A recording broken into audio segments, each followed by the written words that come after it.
So before you hit the send button, think to yourself, am I speaking with grace and truth? And would I say this if Jesus was copied into that email? If jesus@heaven.com was CC'd into that email, would I send it? Okay, your team is watching how you lead, not just in meetings, but in inboxes and chat threads too. Last week, we talked about the challenges we face as leaders in this highly developed, high expectation digital age. So in today's episode, we'll be looking at how you can lead well in today's digital age.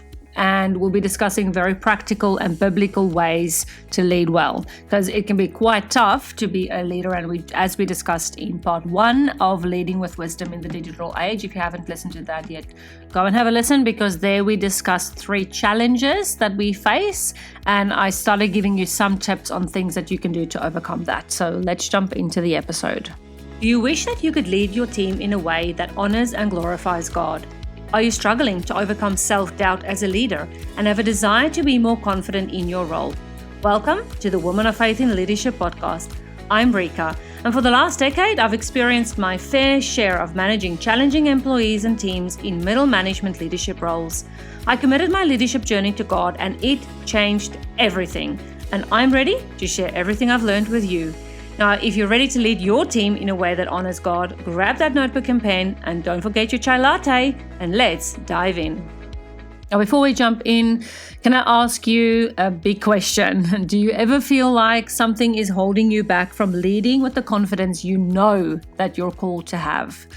You are not alone, and I've created a free quiz to help you find out exactly what's standing in your way. It's called the What's Keeping You from Leading with Confidence quiz. And in just 2 minutes, you'll get clarity on your number 1 confidence blocker, plus a biblical insight to help you move forward. You can take the quiz at womenoffaithinleadership.com/quiz. Now, I shared very raw and real with you in the last episode about some of the digital challenges that I have faced, and sometimes I'm still facing. The doom scroll or Facebook before bedtime, or watching TV simply too late, and then basically being so tired before I go to sleep that I just don't even read my Bible. I don't even, get to those nighttime routine things, because I'm sometimes so desperate just for time for myself as a mother in particular, that I will then sit and watch TV very late at night, and the morning I will 100% and totally regret it.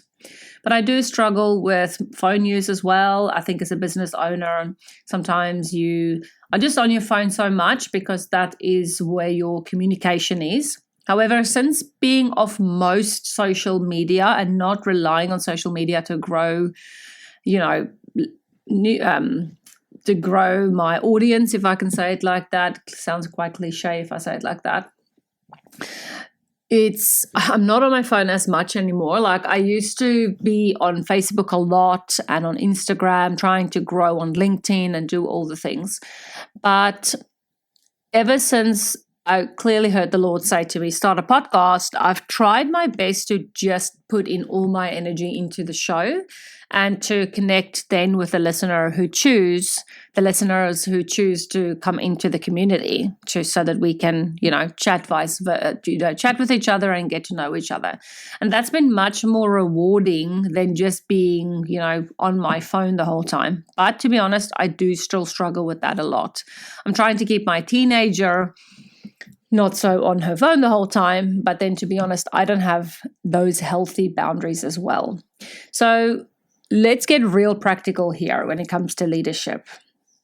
The digital world we lead in today is fast, it's noisy, and what's very scary is that it's constantly changing. And AI has been very scary. It's been very scary to see just the development of AI itself within the last 18 months to 2 years. And yesterday I played a song to my daughter that somebody wrote the lyrics of. They fed it into a AI app, and then completely it sounds as if it's a real person. Like my daughter could not, well, even me, when I heard it for the first time, could not tell that it was AI and it was not a real person. So, we're living in a world where it's very easy to consume, our time on Facebook and on social media and, all these AI things as well. And unfortunately, because of that, it distorts our priorities. It distorts our vision of the world, our perception of what leadership should look like, perception of what motherhood should look like, a perception of, what a husband should be. And to be honest, it just drains our emotional and spiritual energy because we're not being intentional with our time. So I've come up with these 4 biblical and practical ways that you can lead well in this digital age without losing your values and, to be honest, your sanity.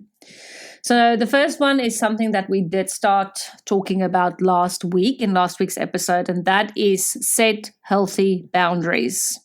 And the reason for that is because rest is actually obedience, because rest is spoken to about in the Bible. And then in particular, when it comes to the Sabbath. So in Exodus 20, verse 8, it says, "Remember the Sabbath day by keeping it holy." And, we're living in a time where it's considered normal or even expected to reply to emails after hours, check Teams notifications at dinner, or finish school reports on the weekend if you're a teacher. But as Christian leaders, we're called to be different. We're actually called to a different rhythm, and that's God's rhythm. And Sabbath isn't outdated. It's just a nice to have at this point in time, isn't it? If I think about the amount of work I do on a Sunday is the Sabbath that I like to commit to. As a Christian, I go to church on a Sunday morning, but I don't see it as a holy day. And I'm just being honest. Sometimes I see Sunday as just another day to get more work done, especially if I'm working 4 days in a week or if I'm working full time. I prefer to work part-time out of the home, and then I can come home.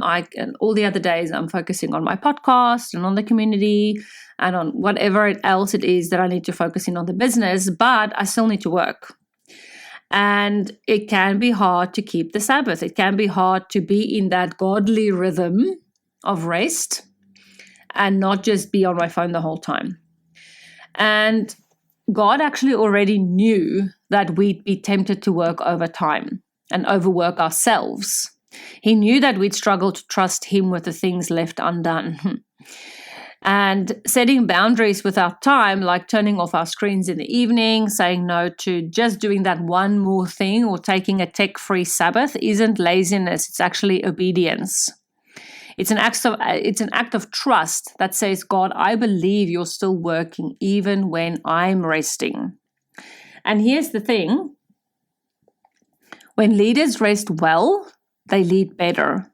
Your team, your students, your employees, your family will all feel the difference when you're well rested. And I actually literally just spoke to my mum, interestingly enough, about it this morning.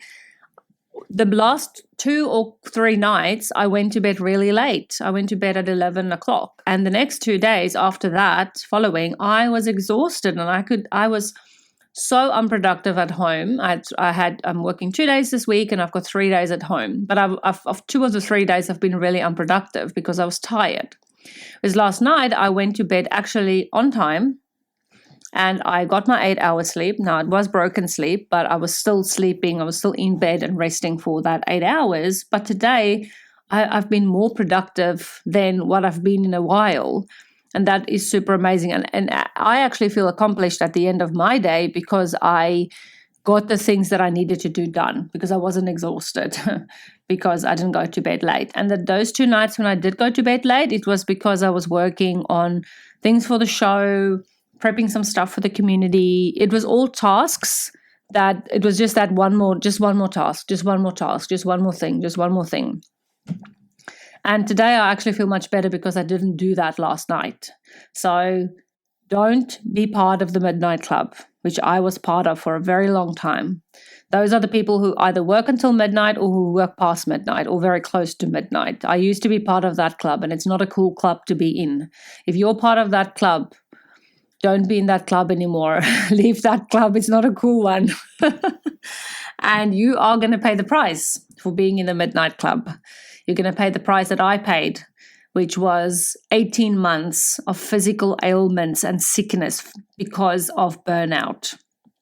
And although I'm physically better now, I still struggle, and this is something that I shared at the past weekend summit, is where I still continuously sometimes struggle with brain fog, with scattered brain, all because of burnout, because I burnt myself to the ground, basically buttered my toast on both sides, as we say in South Africa. And I just refuse to listen to my body, which is not a good place to be in. Don't get yourself in that place. It's not a good place to be in. So the second thing is that I want to, where we can lead in the digital age well, is lead with integrity, whether you're online or offline. So we've talked about integrity forever and ever and ever on this show. Integrity is extremely, extremely important, and more so in the digital age. Why? Because your message to anyone can be screenshot and misinterpreted and basically cause gossip and rumors and whatever else. If you send out an email in frustration, or you send a Slack message laced with sarcasm, or there's a private group chat that turns into gossip, those things will count against you, because they will be screenshot and they will be held against you. Don't think that you trust these people so much that they would never give you away. They will, and they can, okay? These things matter, and in leadership, they actually multiply. These things are going to be a pain for you for a very, very long time. Digital communication leaves a trail, and as Christian leaders, we're called to walk that trail with integrity. So do not ever give anybody the opportunity to screenshot your message and go to a line manager and say, look what just happened here. Proverbs 10 verse 9 says, whoever walks in integrity walks securely, but whoever takes crooked paths will be found out. And that's literally, a lie will always come out. You can do or say whatever you want on that online platform, whether it's on Slack or Teams or email, and you might delete that message afterwards, but there will always be a trace of that. So that's something that I'm really trying to teach my teenage daughter as well. Do not gossip on WhatsApp group messages. Do not gossip to another friend, even if you think that friend is the best friend in the world.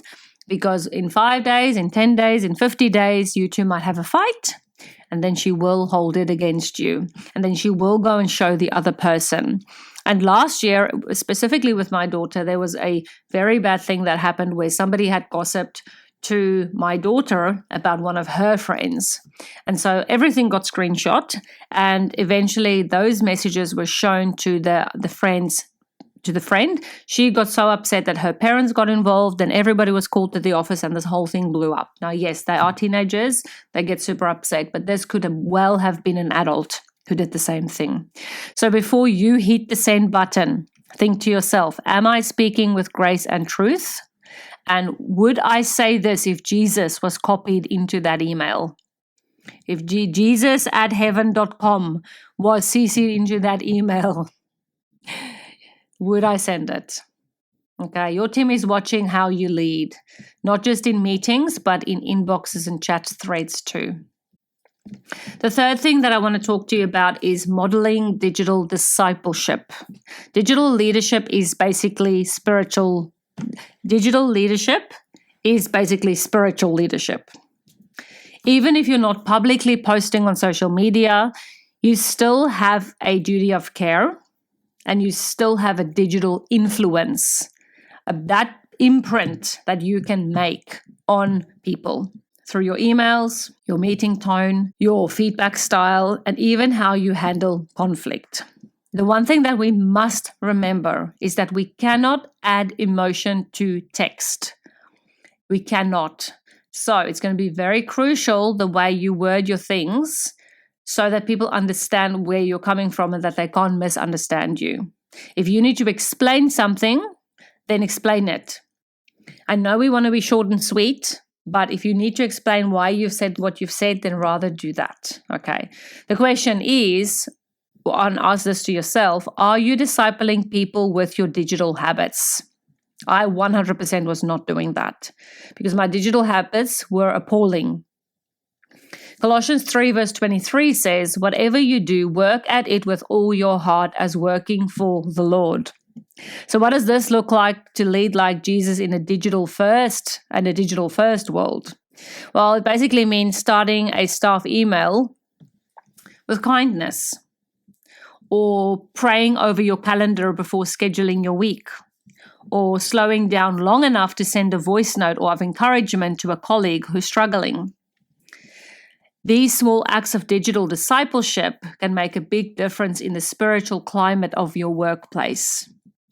Never forget that even if you're not leading in a Christian workplace, you can still disciple your employees in a kind and Jesus-forward manner.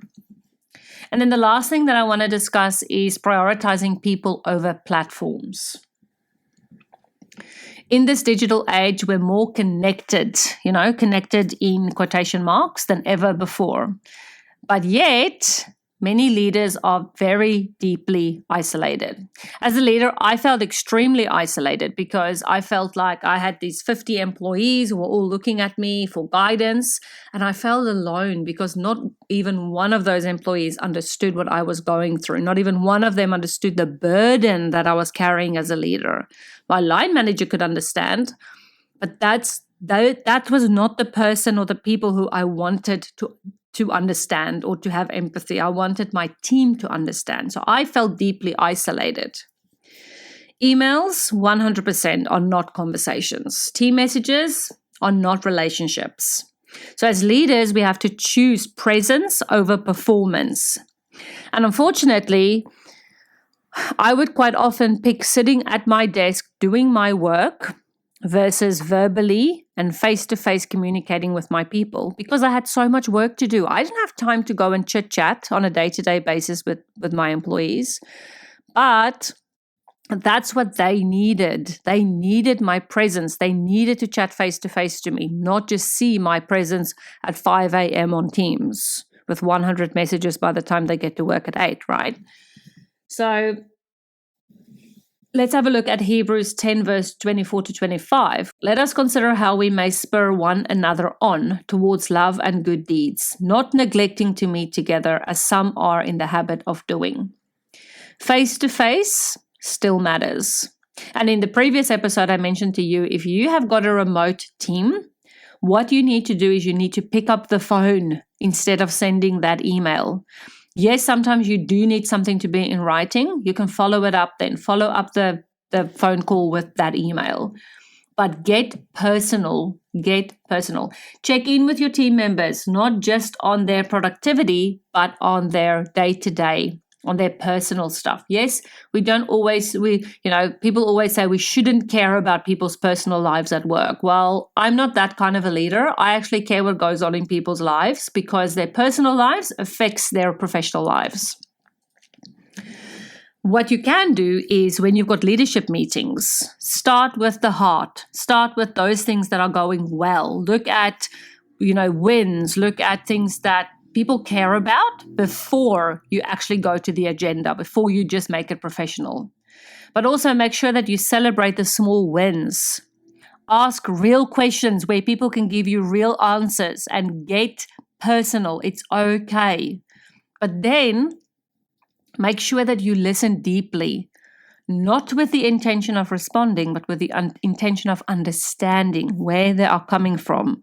Why is this person the way they are? Why do they make these decisions? Because at the end of the day, leadership isn't just about the results. Yes, our line managers, our principals, our directors want us to get those results. However, for us, as servant leaders who lead like Jesus, it's about relationships. And that is something that no platform can replace. 100% it cannot replace that. So I hope that these 2 episodes have been helpful to you to start to see what type of boundaries you need to start putting into place in your life as a leader, and in this digital age where we live in a keyboard warrior culture, right? Where people are keyboard warriors. They can very quickly send emails, but when it comes to face, they cower. So don't be a keyboard warrior. Get comfortable with talking face to face with someone. Get comfortable in confronting that person who you need to confront. Get comfortable with having those difficult conversations. Get comfortable about speaking up. And I know a lot of you struggle with that. I know a lot of you struggle with confidence. I know that. So go and do the quiz. That it will give you the number 1 confidence blocker that you are struggling with. Is that the only one? Probably not. But it's going to give you the number 1 confidence blocker that you can start working on. And it's going to trigger a sequence of emails that's going to come to your inbox as well, where I'm going to give you more advice on how you can deal with overcoming that confidence blocker and overcoming that self-doubt. But email me, reply, say, thank you so much. This is accurate because, or this is inaccurate because. Let me know. I am so keen to connect with you guys and to just see who's on the other side of my microphone, basically. So go to womenoffaithinleadership.com/quiz, which will allow you to identify that number 1 confidence blocker, because I know a lot of you struggle with confidence. And behind the scenes, I am working on something very exciting when it comes to this confidence piece. And I can't wait to share it with you. And very soon I'm going to have a waitlist page where you can go and sign up so you can be the first one to know. So definitely listen out or look out for that one as well, because it will go into my show notes when it comes up very soon. So I'm very excited about that.